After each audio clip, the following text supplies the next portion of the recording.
ETF index mutual funds నేర్చుకుని stock మార్కెట్లో రాణించాలనుకుంటున్నారా? వెంటనే ఈ నెంబర్కి కాల్ చేయండి. Welcome to Vishnu talks. నేను మీ విష్ణు.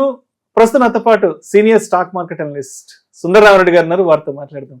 సార్, సుందరరామరెడ్డి గారు నమస్తే సార్. నమస్తే సార్. సుందరరామరెడ్డి గారు, welcome to Vishnu talks. Thank you so much for being in Vishnu talks. 1 year అవుతుంది. లాస్ట్ ఏప్రిల్ అయితే అంటే మన ఇద్దరి కాంబినేషన్ ఆడియన్స్ మిస్ అయ్యి 1 year అవుతుంది. లాస్ట్ ఏప్రిల్ ని మిస్ అయ్యారు. మళ్ళీ ఈ ఏప్రిల్ కి మళ్ళీ మనం రీయూనియన్ కావడం జరుగుతుంది. సో ప్రేక్షకులు ఇప్పుడు చూస్తున్న వీడియోస్ అన్ని కూడా ఇవి కొత్త వీడియోస్. మా ఇద్దరి కాంబినేషన్ రీయూనియన్ జరిగాక చేస్తున్న వీడియోస్, దయచేసి గమనించగలరు. ఇవి పాత వీడియోస్ కాదు, రిపీట్ వీడియోస్ కాదు. ఇప్పుడు మీరు చూస్తున్న వీడియోస్ అన్ని కూడా లేటెస్ట్ అండ్ అప్డేటెడ్ వీడియోస్ మాత్రం. దయచేసి ప్రేక్షకులు గమనించగలరు. Thank you so much Sundararamareddy గారు. Thank you sir. ఈ మధ్య చాలా మంది అడుగుతున్నారు బయటకు ఎక్కడ వెళ్ళకుండా, ఏంటి మళ్ళీ ఎప్పటి నుంచి మీ కాంబినేషన్ సుందరరామరెడ్డి గారి కాంబినేషన్ స్టార్ట్ అవుతుందని మీరు కూడా చాలాసార్లు చెప్పారు. అవును. సో విష్ణు, చాలా మంది ఆడియన్స్ మిస్ అవుతున్నారు మన ఇద్దరి కాంబినేషన్, బయటకు వెళ్ళినప్పుడు అడుగుతున్నారు. ఎందుకంటే కొంతమంది ఏంటంటే యాంకర్ కి Yes. కంటెంట్ క్రియేటర్ మధ్య బాండింగ్ ఒక బాండింగ్ ఉంటుంది. అవును. అది కొత్త వాళ్ళతో రాదనమాట. అది ఓవర్ పీరియడ్ టైమ్ లో జర్నీ చేసినప్పుడు వచ్చే ఎగ్జాక్ట్లీ. బాండింగ్ అనమాట. అవును. సో నేచురల్ కొన్ని కాంబినేషన్ బాగా వర్కౌట్ అవుతాయి. అండ్ మీరు నేను almost For 5 5 years. years continuous వచ్చామండి. ఈ మధ్యలో వేరే వేరే రీజన్స్ వల్ల డిస్టర్బ్ అయిపోయింది. మళ్ళీ ఆఫ్టర్ 1 year తర్వాత మళ్ళీ అంటే ఓపెన్ గా చెప్తున్నా, తెలుగు స్టేట్స్ లో ఈక్విటీ మార్కెట్స్ కి సంబంధించి ఒక కాంబినేషన్ ఉందంటే అది మన ఇద్దరిదే. అది ఒప్పుకోవాలి కూడా, ప్రతి ఒక్కరు ఒప్పుకోవాలి. ఎందుకంటే బయటకు ఎక్కడికి వెళ్ళినా కూడా చాలా మంది అడుగుతుంటారు, ఈక్విటీ మార్కెట్స్ కి సంబంధించి మేము ఒక కంటెంట్ గురించి రీసెర్చ్ చేస్తున్నప్పుడు అండ్ మీ కాంబినేషన్ వీడియోస్ ఎక్కువ వస్తాయని కూడా చాలా మంది చెప్తుంటారు. సో మొత్తానికి మళ్ళీ 1 year తర్వాత మన రీయూనియన్ అవుతుంది. రైట్. అయితే అండ్ మనం ఇవాళ కంటెంట్ విషయంలోకి వస్తే, రిజర్వ్ బ్యాంక్ ఆఫ్ ఇండియా వడ్డీ రేట్లను తగ్గించడం జరిగింది. రెపో రేట్లను ఆల్మోస్ట్ 25 basis points తగ్గించడం జరిగింది ఇవాళ.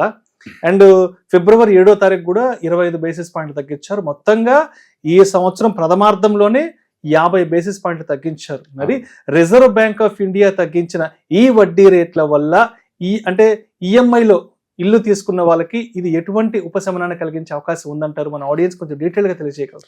డెఫినెట్ గా అండి. అండ్ ఒక ఇల్లనే కాదు, పర్సనల్ లోన్స్ కావచ్చు, ఆటోమొబైల్ లోన్స్ కావచ్చు. ఇవాళ రేపట్లో మన రోడ్ల మీద చూస్తే ఆస్తులు మొత్తం కూడా ఈఎంఐలో కొన్నాయనండి. చాలా బట్టి ప్రతి ఒక్కళ్ళకి కూడా ఎంతో కొంత బెనిఫిట్ అవుతుంది అనమాట.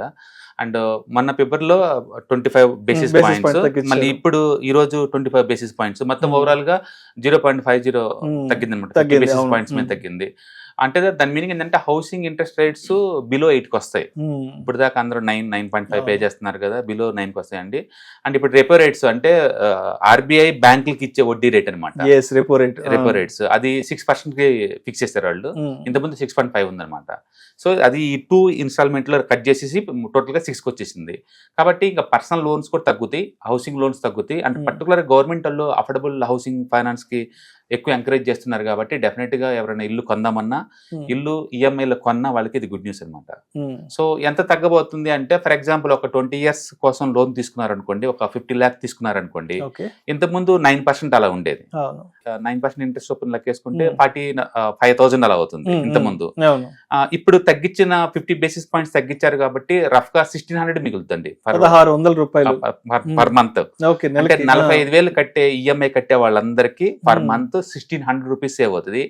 ఇంకా చెప్పాలంటే నెక్స్ట్ 20 years కి వాళ్ళకి 5 lakh వరకు సేవ్ అవుతుంది ఈచ్ పర్సన్ కి.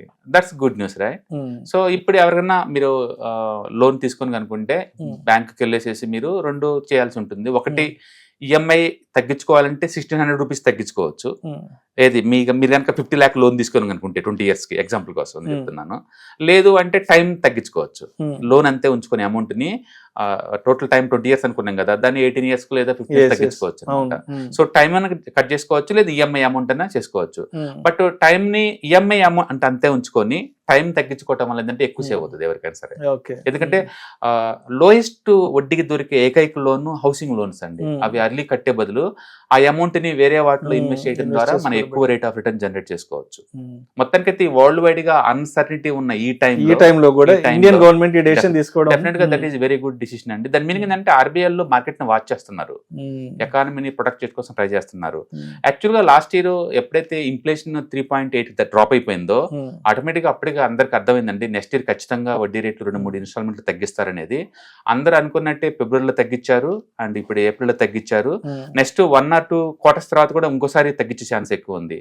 అంటే క్లియర్ గా ఆర్బీఐలో అదే సిగ్నల్ పాస్ చేశారు. నెక్స్ట్ ఇంకా ముందు రోజుల్లో కూడా వడ్డీ రేట్లు ఇంకా డ్రాప్ అయ్యే ఛాన్స్ ఉందనేది. సో అయితే ఇప్పుడు సుందరరామరెడ్డి గారు, ఇప్పుడు ఎవరైతే గృహ వినియోగదారులు ఉంటారో ఈఎంఐలు తీసుకున్న వాళ్ళు, ఈ సందర్భంగా వాళ్ళు అర్థం చేసుకోవాల్సిన విషయాలు ఏంటి, వాళ్ళు తెలుసుకోవాల్సిన విషయాలు ఏంటి, అండ్ ఒక్కసారి బ్యాంక్ వెళ్ళి బ్యాంకర్ని ఇప్పుడు తగ్గిన వడ్డీ రేట్ల నేపథ్యంలో ఎటువంటి విషయాలు అడిగి తెలుసుకోవచ్చు అంటారు అసలు?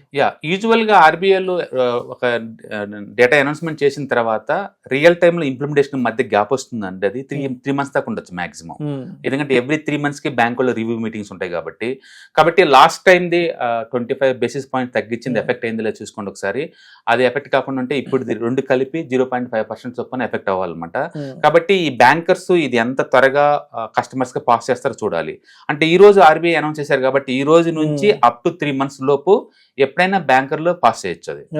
అందుకని ఒకసారి ఎవరైనా లోన్ తీసుకొని ఉంటే గనక ఒకసారి బ్రాంచ్ ఇన్ఛార్జ్ కనిపిస్తే గనక మనకి క్లారిటీ వస్తుంది అనమాట, క్లియర్. సో అయితే మరి ఇప్పుడు ఈ ఏదైతే బ్యాంకు వడ్డీలకు సంబంధించి వాళ్ళ తగ్గింపు న్యూస్ వచ్చింది కదా, మరి ఇది రియల్ ఎస్టేట్ రంగాన్ని ఏ విధంగా ఇంపాక్ట్ చేసే అవకాశం ఉంది?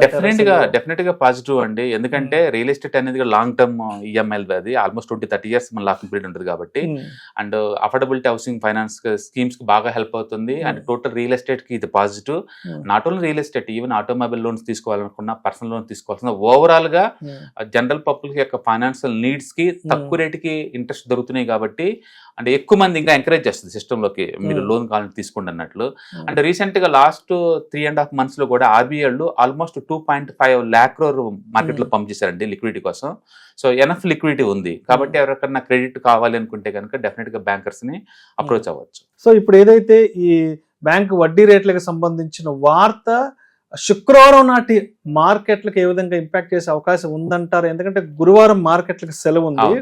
సో శుక్రవారం నాటికి అండ్ ఈ న్యూస్ ఏదన్నా మార్కెట్ లోకి క్యారీ అయ్యే అవకాశం ఉందంటారా? యాక్చువల్ గా వరల్డ్ వైడ్ గా అన్ని సెంట్రల్ బ్యాంక్స్ ఎంతకంత వడ్డీ తగ్గిస్తా ఉన్నాయండి అన్సర్టనిటీకి. రీసెంట్ గా కొరియన్ మార్కెట్స్ వాళ్ళు అక్కడ తగ్గించారు. ఈవెన్ చైనాలో కూడా వాళ్ళు ఇంకా వడ్డీ రేట్లు తగ్గించడానికి ప్లాన్ చేస్తున్నారు. కాబట్టి వరల్డ్ వైడ్ గా కరెంట్ మార్కెట్ అన్సర్టనిటీకి లోకల్ ఎకానమీ స్ట్రాంగ్ అవ్వాలంటే ఇంట్రెస్ట్ రేట్స్ తగ్గాలనే విషయం అర్థమైంది. అండ్ మన ఆర్బీఐలో ఎప్పుడైతే ఇన్ఫ్లేషన్ రేట్ కనుక బిలో 3.8 వచ్చిందో అప్పటి నుంచి అందరికి అర్థమైంది వడ్డీ రేట్లు తగ్గించబోతున్నారు అని. అందుకని మార్కెట్ ఆల్రెడీ డిస్కౌంట్ చేసుకుంది ఆల్రెడీ. అందుకని ఈవెన్ ఈ రోజు మార్నింగ్ 11 o'clock లోపే న్యూస్ వచ్చినా సరే బ్యాంక్ నిఫ్టీ ఏమాత్రం రియాక్ట్ అవ్వలేదండి, ఎందుకంటే అది ముందే డిస్కౌంట్ చేసుకుంది. అందుకని సర్ప్రైజ్ న్యూస్ అయితే కాదు. మేబీ 50 basis points కనుక డిక్లేర్ చేస్తుంటే సర్ప్రైజ్ అయ్యేదేమో. అంటే 25 basis points అనేది ముందే ప్రెడిక్టబుల్ అది. అందుకని మండే అది ఐ మీన్ ఫ్రైడే మార్కెట్ అంత రియాక్ట్ అవుతుందని అనుకోవట్లేదు. ఈ న్యూస్ ఈ రోజు ఆల్రెడీ డిస్కౌంట్ అయిపోయింది.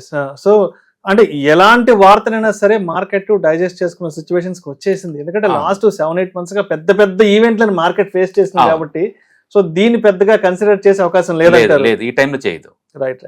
సో ఇప్పుడు మొత్తానికి ఎటువంటి వార్తలు వచ్చినా సరే మార్కెట్ డైజెస్ట్ చేసుకొని ముందుకు వెళ్ళిపోతుంది అంటారు. అండ్ గురువారం మార్కెట్ లో హాలిడే కాబట్టి సో శుక్రవారం నాటికి ఇది పెద్దగా మార్కెట్ ఇంపాక్ట్ చేసే అవకాశం అయితే లేదండి. ఎందుకంటే మార్కెట్ లో ఆల్రెడీ డిస్కౌంట్ అయిపోయింది. లైవ్ మార్కెట్ లో ఎప్పుడు అది ఈవెంట్ ముందు డిస్కౌంట్ అవుతా ఉంటది అనమాట. ఎంటైర్ మార్కెట్ వరల్డ్ వైడ్ గా బ్లడ్ బాత్ నడుస్తుంది కాబట్టి ఈ రోజు మార్కెట్ అంత సీరియస్ గా తీసుకోలేదు. అండ్ మోర్ ఓవర్ మార్కెట్ ముందే ప్రెడిక్ట్ చేసింది ఆర్బీఐలు వడ్డీ రేట్లు ఇంకా 2-3 ఇన్స్టాల్మెంట్లు కూడా తగ్గిపోతున్నారు అనేది.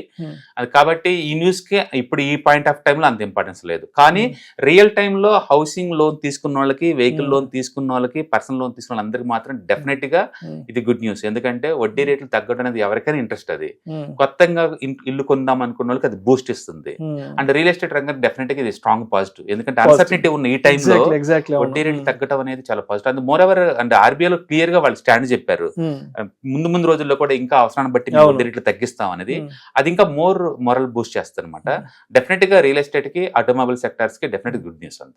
సో మొత్తానికి ఇవాళ రిజర్వ్ బ్యాంక్ ఆఫ్ ఇండియా తీసుకున్న ఈ నిర్ణయం ఏదైతే ఉందో అటు గృహ వినియోగదారులకి, అదేవిధంగా ఇటు రియల్ ఎస్టేట్ రంగానికి మంచి ఊతమిచ్చే అవకాశం అయితే ఉందంటారు. డెఫినెట్గా. Right sir. Thank you sir. Thank you so much sir.